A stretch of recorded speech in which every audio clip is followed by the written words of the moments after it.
Good morning, welcome all of you. Today, 5th of January.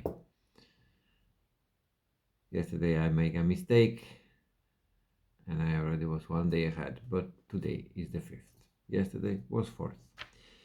So today we are still in front, before this feast of Epiphany, Three Kings. We are waiting, Three Kings, beautiful event when pagans come to recognize in Jesus Christ the Messiah. And they bring the gold, myrrh, and frankincense. And we are all called, of course, we are preparing to bring to the Lord all our gold, or our frankincense, our myrrh, which means all our riches, money, talents, the positive things, uh, but also our sufferings, and to bring it and offer to the Lord. Today we continue with the Gospel of John, with the passage, uh, the call of the disciples, just continuation of the passage we had yesterday. So let us listen. From the Holy Gospel according to John.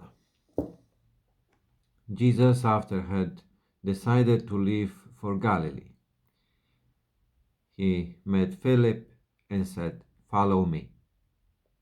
Philip came from the same town, Bethsaida, as Andrew and Peter.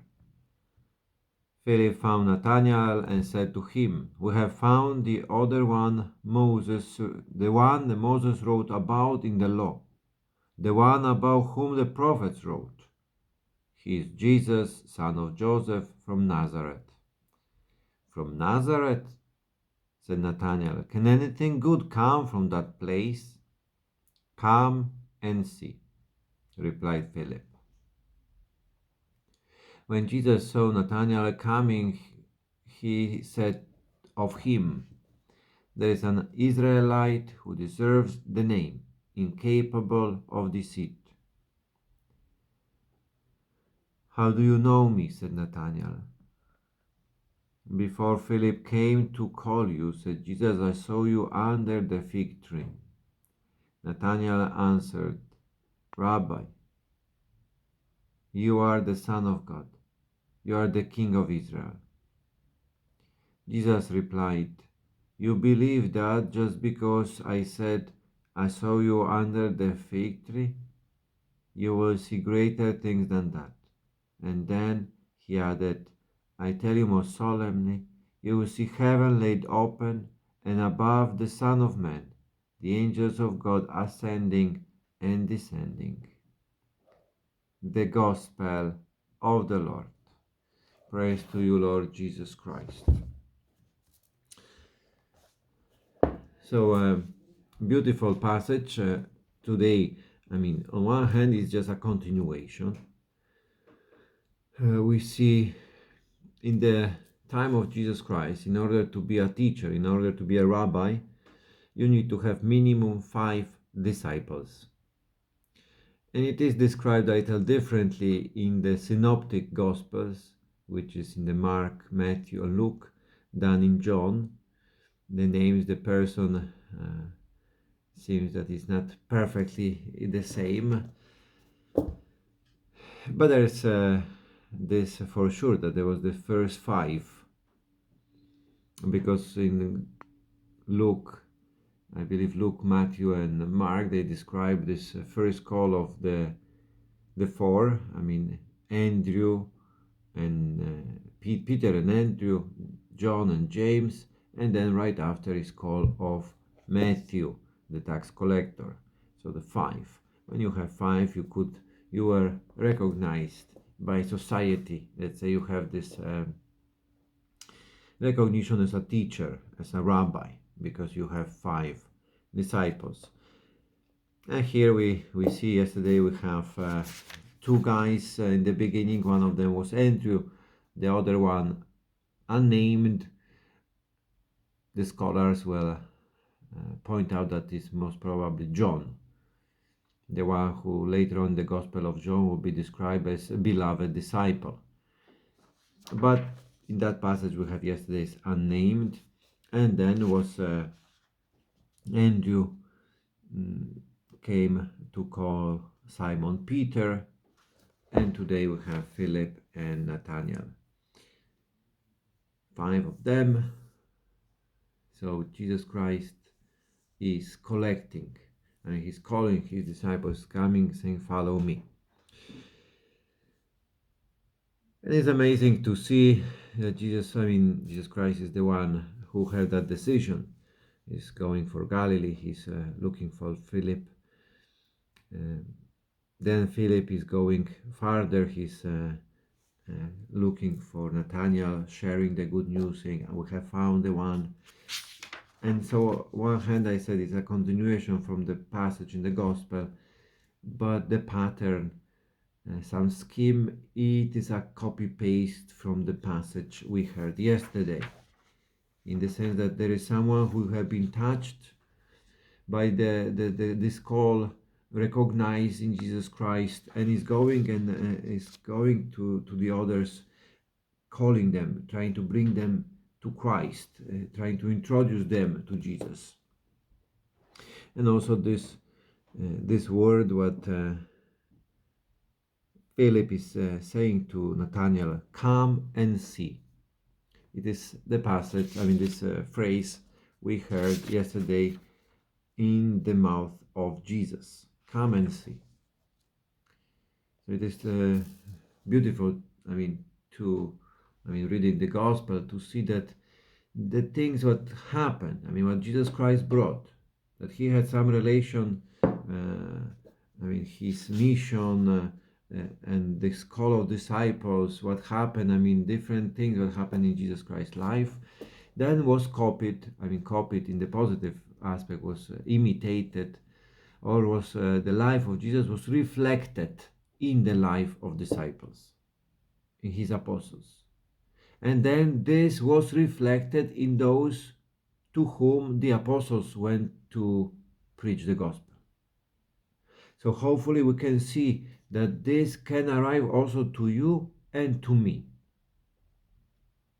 At the same call, which maybe Nathaniel is hearing this from Philip.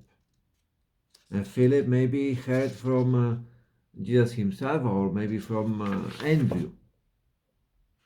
But in the end, it was Jesus who called them. The same Jesus Christ is, when we have the gospel proclaimed, when we read, when we listen, and we hear this, "Come and see." That someone wants that you experience it. I don't know, maybe in the church, in the gospel, in the preaching, or someone is recommending a book, or he's want to try to take you to a pilgrimage to some place where we can have meeting maybe more clear, or something, experience something new, to broaden our horizons, whatever it might be, doesn't matter. The point is that to take this as truly is the certain events of our life, as Jesus Christ was behind it. That when you take the gospel and reading about Philip, of Nathaniel, or Andrew, it is also for you. It is also Jesus Christ who today is calling you, saying, "Follow me." Jesus Christ decided to visit the town where you are. He's looking after you, and he's saying, "Follow me." And then when we say, "But where I should go, I don't know," Jesus Christ will many times, as we said yesterday, will not explain everything to us. They say, "Come and see." Little by little, along the way, we will have enlightenment. There will be some little by little explanation. Then, the transformation, formation. So there will be something beautiful. And this today, the gospel finish here, and I will as well, speaking about this great things that you will see. Greater things. There's still greater things awaiting. Maybe we already have seen that the Lord knows something about us. Maybe we have this experience, I don't know, with different sacraments or with the scriptures, and you're saying, this is me. Seems like this passage or that homily or that book is about me. And you recognize this, that it is the Lord who is saying, I know you, I call you by name, I know your strength, but also now I know your weaknesses, your mistakes, the things that you hide, the things that many times we hide in front of ourselves because we are so ashamed. And he said, I know it, don't be afraid. I come, to make you free. Jesus Christ really came to die for sinners, for the weak people. Every time, we have this video, there's Jesus Christ on the cross for this very reason. Looking for those, those who are lost, not to be afraid. But then he's saying that there will be great things in front of you. They are greater, always greater. Not only that the Lord knows something, but then he have an answer as well. Anyway, I think so these passages are so beautiful, so real, so, we can imagine them so easily. They're not, let's say, high theology, theological reflections. No, it's a real thing that somebody knocks your door, and you say, come in, and you welcome someone. Concrete love. Jesus Christ in this very same concrete way saying, come, follow me. There is really Jesus Christ, Son of God, looking for you. And to be his disciples is an honor. That was the honor for people to be to have a rabbi and to be a disciple of a rabbi. It was an honor to have this honor to be disciple of Jesus Christ. Anyway, brothers and sisters, have a great day. May this word really resonate in our hearts. Follow me. The word of Jesus Christ to you and to me. Follow me. Come and see. God bless you. Have a great day.